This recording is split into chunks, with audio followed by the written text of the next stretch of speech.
Hey everyone, welcome back to D3 Grind.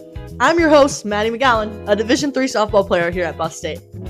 Today we are diving into what it really means to be a D3 athlete, what motivates us, and why being D3 is something to be proud of.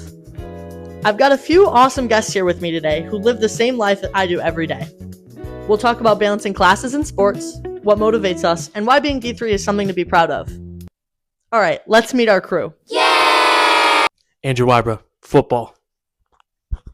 My name's Izzy Totino, and I play lacrosse. I am a freshman. Junior. Perfect. Thank you, guys. Now let's jump into what being a D3 athlete really is. First, let's start with the thing that defines every college athlete, the balance. The NCAA actually says Division III sports should put primary emphasis on the student athlete's academic experience.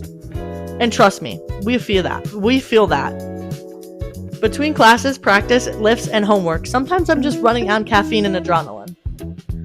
And here's something a lot of people don't realize. D3 schools can't give athletic scholarships at all. So none of us are playing here for money. We're here because we love the game, plain and simple. According to a 2025 social sciences study, D3 athletes spend 28 to 35 hours a week just on their sport on top of full-time coursework. So when people say D3 is less serious, I kind of laugh because it's basically like having a full-time job that you also love and can't quit. What's the hardest part of balancing schools and your sport? Time management. It's really hard to figure out when you're going to do homework, when's this, when's that, meetings, when to eat. Sometimes I just lose track of everything. I could say the same. Time management plays a really big part in living the day-to-day life as a student athlete here. If you don't write your stuff down, you could forget. No one's gonna come and tell you. You have to be a big person all on your own, and Right, yeah. I could say the same thing. Yeah, I agree. I mean, nobody's holding you accountable. You have to hold yourself accountable, Yeah, especially being alone. The next thing we're going to talk about is what a typical day looks like for us. I start my mornings Monday, Wednesday, Fridays at 6. I have lift at 7, and it goes till 9, and then I go to class from 9 to 12:30 or 12:50, and then I have practice at 2. But I have to be there by 1:30. And then after that, I go do more schoolwork and maybe go to work. My day? Yeah. You want to know about my day? Some days it starts at 6 for lift, and then classes throughout the day. Then practice from 4 to 6. And yeah, some days it takes me a long time just to even think. Some days are really long. Some days are pretty fast, but they're long, for sure. Just long days on long days. my days usually start early on Monday, Wednesday. We have lift in the morning, and it really depends on the season. Right now we're not in season, so we're having captain's practices a few times a week, but for the fall time we're together with our coach, and we practiced early in the morning, really early, and then we'll start preseason up in January, I believe. And yeah, balancing it, it's you go. It's hard, but yeah, you have your teammates to it's help hard. you support you. Yeah. The time management, it's definitely hard. You have to hold yourself accountable, but when it comes to sports and stuff and holding yourself to be there, your teammates are there for you. I wake up Izzy for her practices in the morning, and my roommates wake me up for practices in the morning because We're here for each other. Yeah, we're here for each other and want all of us to everyone succeed. cares about each other here. And yeah, when games when season starts, it'll be a lot harder to juggle going to class and going to your games. You might have to miss a class to go to your game and make that up, and you're gonna have to hold yourself accountable to get it done. Yeah, I mean, both of us being freshmen, we haven't missed a class yet because of athletics, because we're both a spring sport, But who knows a lot about that is a junior right here, Andrew Wybra. What do you do to tell your professors that you're going to be missing some games sometimes? Oh, so one of our coaches will give us like a game day sheet where we sign what classes we're missing, and then we get it signed by the professor the day, like, say the class is on Friday and we're leaving Friday. That Wednesday we usually will have practice, and we should get that sheet signed by the professor for Friday. So it's pretty simple. Have you ever felt like giving up or switching schools? Never switching schools. Buffalo State for life. Bengals for life. Definitely thought about giving up a couple times for sure. I think everybody thinking about just gives up. Yeah. Because you just don't want to wake up or go to practice or anything. But yeah, I definitely thought about it a couple times. Yeah, I could agree with that. Like, it's definitely not always going to be easy, and there's going to be hard parts, but that's the good part about being an athlete. It's not going to be easy, and you got to push through. You got to do hard things to have a good outcome. Like, there's been times where I look at my phone in the morning and I'm like, I'm not going to lifts, but I do. Yeah. You just got to get up.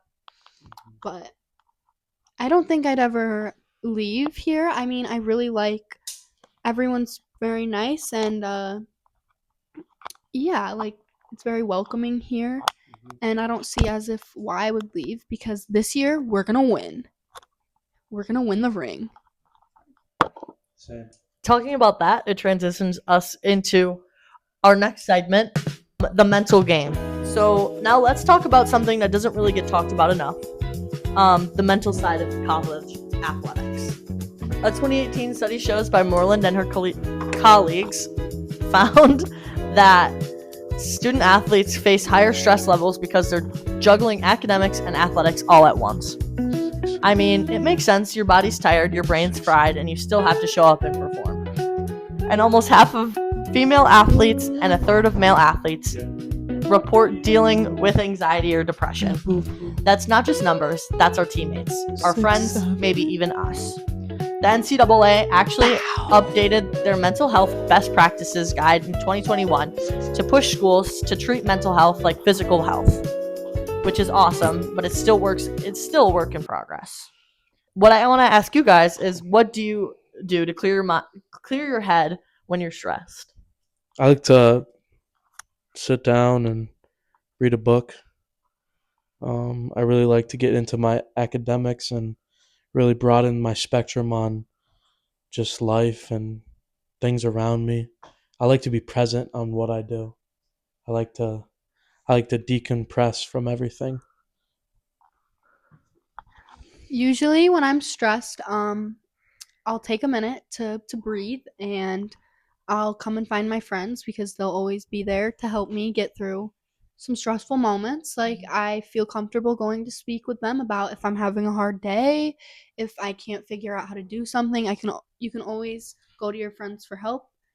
And yeah, like, I really appreciate them being there for me whenever I need it, because I know I'll be there for them when they need it too. Yeah, I can agree. I think going into something like this, it definitely has a mental toll on you. And when I get like that, sometimes I feel like I'm not good enough to be on the team.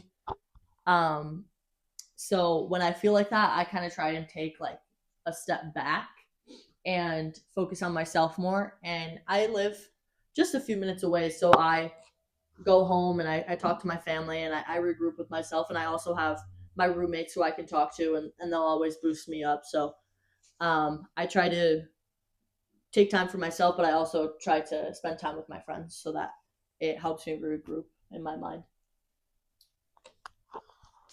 It's definitely been affected, like you were kind of just saying, how like maybe I don't feel good enough one day, and it'll like run through my head the whole day, like how I did at practice. I'll be thinking about it all day, like, what do I need to do better? How can I improve? Like, I mean, it's definitely different than high school, whereas like you're kind of like, as you get older, like, oh, juniors maybe don't have as much of a priority as seniors do, but when you come to college, like, it's a whole new thing. Like, a freshman could definitely be better than a senior and they could take their spot. Like, it's not about like, oh, I'm a senior, so like, Hierarchy, yeah, like, It's also it's how about how yeah. hard you want to work. in high school, I think you're playing also multiple sports Mhm. so that you have like something to go back on. But in college, you chose that sport. You're gonna go through with it each day. You have anything to say about this? My mental health has been really well That's okay. since starting college sports. I love everyone and everybody. Now, Weiber, you Now, what? beginning of the season, you had an injury. Oh yeah, tragedy. There I was out there on the field doing my thing.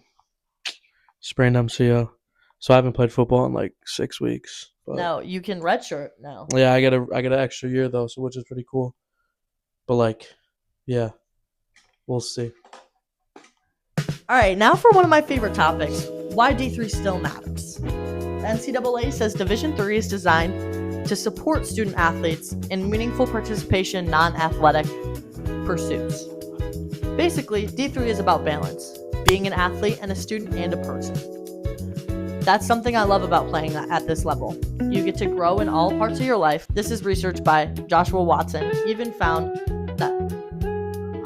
that athletes who balance their student and athlete identities handle stress better and become stronger leaders.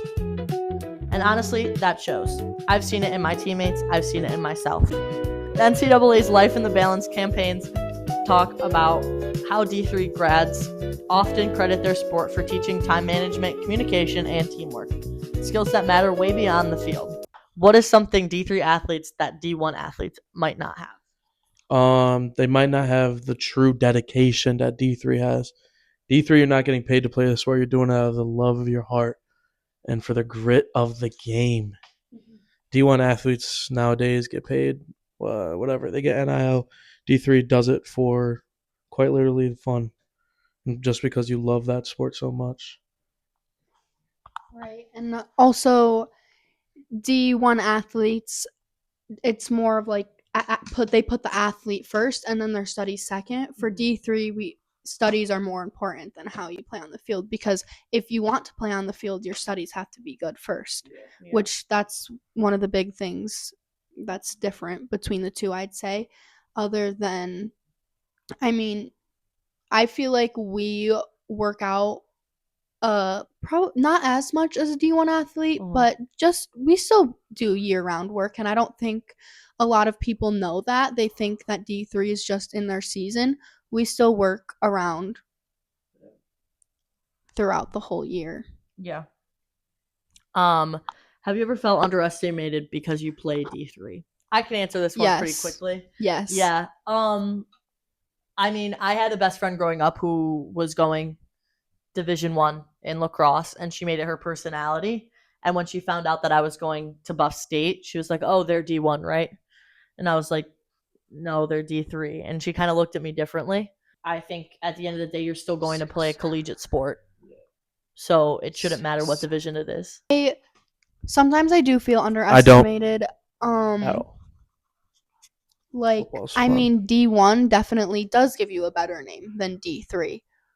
But, like, For at the sure. end of the day, it's how hard you work. Maybe you do work harder than a D1 Mhm. athlete, because a D1 athlete might think that they have it. Like, they already made it D1.